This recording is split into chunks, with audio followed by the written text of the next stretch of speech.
Good morning everybody. So in today's lecture we are going to discuss about the gear trains. This is actually the fifth module, and in the fourth module we completed the toothed gearing. Like we discussed about the law of gearing, interference in gearing, minimum number of teeth in order to avoid interference, length of path of contact, arc of contact, contact ratio, all these things or the basic things relating to gear, that all we discussed in the previous module. In this module, we are going to discuss more about the gear trains. Okay, these are the four types of gear train which is covered in our syllabus: simple gear train, compound gear train, reverted and epicyclic gear train. So let's look into each of one in detail. In this lecture, we will discuss about the simple and compound gear train. Okay, first let's go through this figure.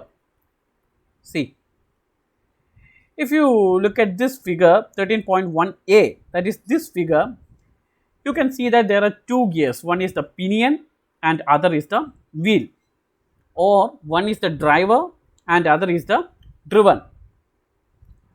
These two gears are used to connect or to transmit power or motion from one point to another or from one shaft to another.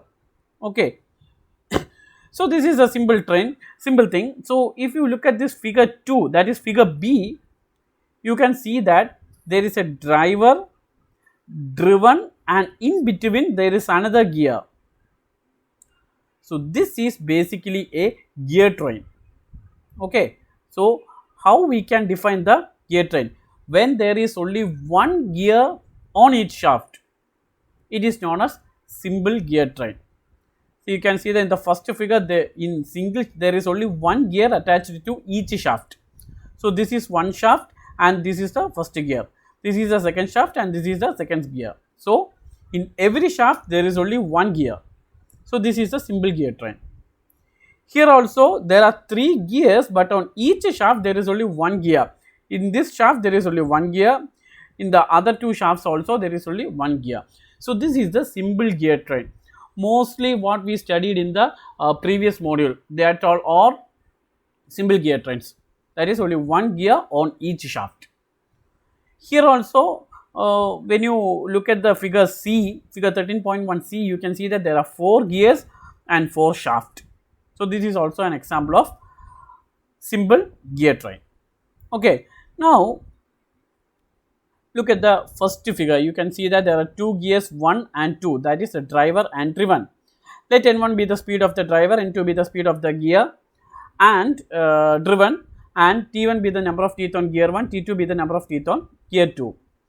Then speed ratio is given by N1 by N2 is equal to T2 divided by T1, that is the RPM. N is indirectly proportional to or inversely proportional to number of teeth, that is N1 is inversely proportional to T1, that is simply N1 by N2 is equal to T2 by T1. This is the speed ratio. This is very important term because even in the future lectures, even in the future semesters also, you will be dealing with the same thing, speed ratio or velocity ratio. So simply speed ratio is equal to N1 by N2 is equal to T2 by T1 is equal to D2 by D1. D2 is the D is the diameter, but in this module we are not dealing with the diameter. So let's shorten our equation to this thing: N1 by N2 is equal to T2 by T1. Okay. Train value, we don't need that thing much in detail because basically train value is the reciprocal of speed ratio, but we don't need to discuss that much in detail. We don't have to discuss the train value that much in detail. So I am neglecting that thing. So basically the speed ratio is equal to N1 by N2 is equal to T2 by T1. Okay. See, when you look at this figure, you can see that the power is transmitted from this shaft to this shaft. In this case, we need to transmit the power from this point to this point. The center to center distance is very large. What I am going to explain is why we are using gear trains. Here the center to center distance is very large. So there are two options to transmit power between large center to center distance. One is to use a larger gears. but that is not economical, that is not practically possible. Using a large size gear, that is not practically possible. So, other option is to provide an intermediate gear in between. That is what we are using in this gear train. So, to transmit power from this point to this point, we are using an intermediate gear. And also keep one thing in mind, that this one is rotating in the clockwise direction. So, this one in the anti-clockwise direction. Now, this one in the anti-clockwise direction. So, the third gear is in the clockwise direction. Okay. That means simply the driver and driven are rotating in the same direction and clockwise direction. That also you need to notice, because when you provide only one idler gear, then the driver and driven will be in the same direction.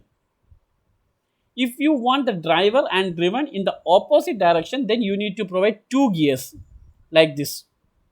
Here driver is rotating in the clockwise, this one anti-clockwise, this one clockwise, and again this one anti-clockwise. So, in the end we can see that the driver and driven are rotating in the opposite direction. So, if you need opposite direction, then you provide two idler gears or even number of idler gears. If you want to rotate it in the same direction, provide odd number of idler gears. Okay. So, this is the thing. Now, you just remember this figure. From this you can see that the speed ratio, assume that gear 1 and 2, consider gear 1 and 2 are in mesh. So, N1 by N2 is equal to T2 by T1. Now, consider gear 2 and 3 are in mesh. So, N2 by N3 is equal to T3 by T2, that is like this, 2 and 3. So, N2 by N3 is equal to T3 by T2. When 1 and 2 are in mesh, T2 by N1 by N2 is equal to T2 by T1. Okay. When we multiply both, that is N1 by N2 into N2 by N3 is equal to T2 by T1 into T3 by T2. T2 and T2 will cancel each other, and finally N1 by N3. Here also N2, N2 will cancel, and finally N1 by N3 is equal to T3 by T1. Or simply I can write that speed ratio, that is the speed of the driver divided by speed of the driven is equal to number of teeth on the driven divided by number of teeth on the driver.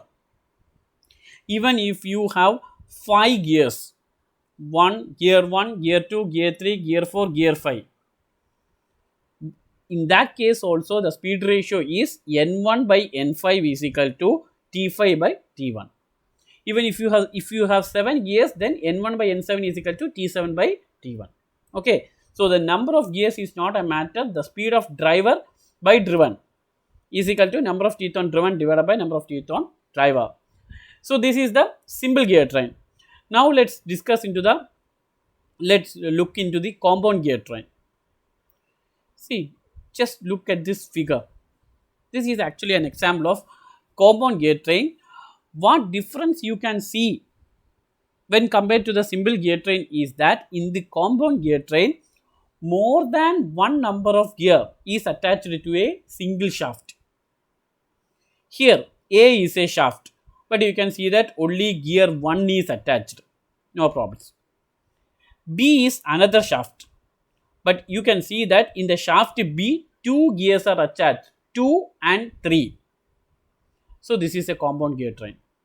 In the shaft C also you can see that gear 4 and gear 5 are attached. So, it is also a compound gear train. So basically this is a compound gear train. Okay.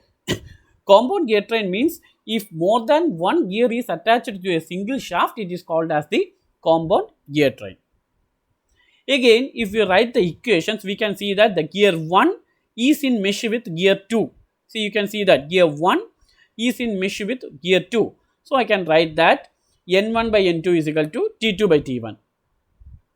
Now, you can see that the gear 3 is in mesh with gear 4. Gear 3 is in mesh with gear 4. So, I can write that N3 by N4 is equal to T4 by T3. And finally, you can see that gear 5 is in mesh with gear 6. So, you can write N5 by N6 is equal to T6 by T5. You have to write the equation in this way, which gear is meshing with which gear. Then only you can write the speed ratio. Okay. Here 1 and 2, 3 and 4 and 5 and 6. And finally, when you multiply all these things, you can see that n1 by n2 into n3 by n4 into n5 by n6 is equal to t2 by t1 into t4 by 3 into t6 by t5. Now you can see that n2 and n3 will cancel each other. Why?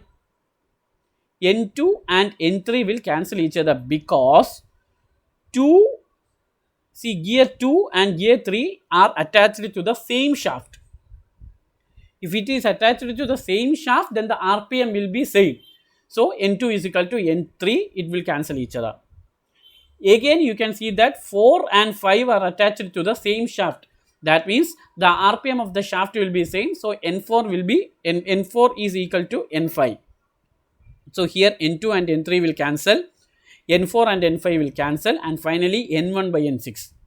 So N1 by N6 is equal to T2, T4, T6 divided by T1, T3, T5. Or simply I can write it as speed of the driver divided by speed of the last driven is equal to product of number of teeth on the driven. See, product of number of teeth on the driven divided by product of number of teeth on the driver. So this is the equation for the speed ratio in the case of compound gear train. Okay, and if they give a very complex figure, and if they ask to find out the compound ratio, speed ratio, then you can see that speed of the first driver divided by speed of the last driven is equal to product of the number of teeth on the driven by product of number of teeth on the driver. In this figure, you can see that 2 is a driven, 4 is a driven and 6 is a driven, whereas 1, 3, 5 are the drivers. Okay.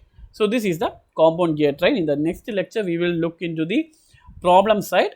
So this is for today. I am Vipin Goman signing off. Thank you.